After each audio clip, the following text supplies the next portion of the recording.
ரிஷபராசிக்காரர்களுக்கு குரு வக்ர பலன் என்னென்ன பலன்கள் கொடுக்கும் சார்? ரிஷபராசிக்காரர்களுக்கு வந்து பாத்தீங்கன்னா இந்த குரு வக்ர பயிற்சி யோகமா இருக்கும்.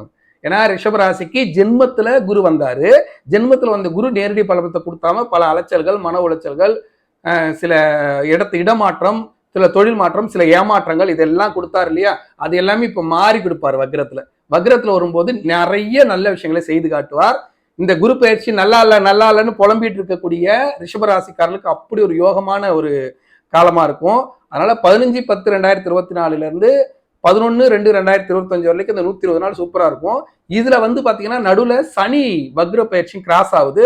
கிராஸ் ஆகுறதால வந்து பாத்தீங்கன்னா அந்த சனி வக்ர பயிற்சி 15/10/2024 இருந்து 4/11/2024 வரைக்கும் சரியில்லை. டிசம்பர் மாசம் சூப்பரா இருக்கும். டிசம்பர் ஜனவரி சூப்பரா இருக்கும் ரிஷபராசிக்காரர்களுக்கு. 15/10 பெறக்கூடிய குரு வக்ரமானது வந்து பாத்தீங்கன்னா மிகப்பெரிய யோகத்தை ரிஷபராசிக்கு தரும் அப்படின்றத புரிந்து கொள்ளணும். அந்த நேரத்துல சனி வேற வக்ரத்துல இருப்பாரு. சனி வக்ரத்துல இருந்து தொல்லைகள் கொடுத்தாலும் எல்லாத்தையும் சமாளிச்சு சூப்பரா வந்த முடியும். ஏன்னா 10ஆம் இடத்துல வந்து சனீஸ்வர பகவான் பயணம் செய்யறதால மிகப்பெரிய லாபத்தை தருவாரு. நிறைய ஏமாற்றங்கள், இழப்பீடுகள் எல்லாத்தையும் சமாளிச்சு இந்த குரு பயிற்சியில எனக்கு ஒண்ணுமே நடக்கல அப்படின்னு சொல்லி புலம்பிக் கொண்டு இருக்கிற ரிஷபராசிக்காரர்களுக்கு வக்ர பயிற்சி சூப்பரா இருக்கும். அதை சரியா பயன்படுத்திக்கணும். பல்வேறு லாபங்கள் அசால்ட்டா கிடைக்கும். இதை பற்றி நான் வந்து ஒரு தமிழாலே நான் தெளிவா பேசியிருப்பேன். நீங்க ஏன் கவலைப்படுறீங்க, அந்த வக்ர காலத்துல உங்களுக்கு சூப்பரா இருக்கும் அப்படின்னு நான் சொல்லியிருப்பேன். அந்த விஷயங்கள் தான்.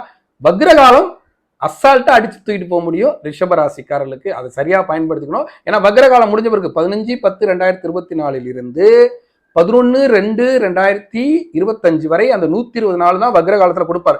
மீண்டும் வந்து நார்மலுக்கு வந்துருவாரு. அப்ப கொடுக்க மாட்டார். அப்ப திருப்பி ஒரு டிப்ரெஷன் இருக்கதான் செய்யும். ஆனா வக்ர காலத்தை சரியா பயன்படுத்திட்டோம்னா எல்லாத்தையும் அழகா நமக்கு வந்து சரி பண்ணிக்க முடியும். அப்படி ஒரு அற்புதமான நேரம் ரிஷபராசிக்காரர்களுக்கு. ரிஷபராசிக்காரர்கள் மேலும் அந்த வக்ர யோகத்தை முழுமையாக பெறுவதற்கு இந்த நேரத்துல வந்து பாத்தீங்கன்னா திருநாவலூர், உளுந்தூர்பேட்டை பக்கத்துல திருநாவலூர் அப்படின்னு ஒரு ஊர் இருக்கும்.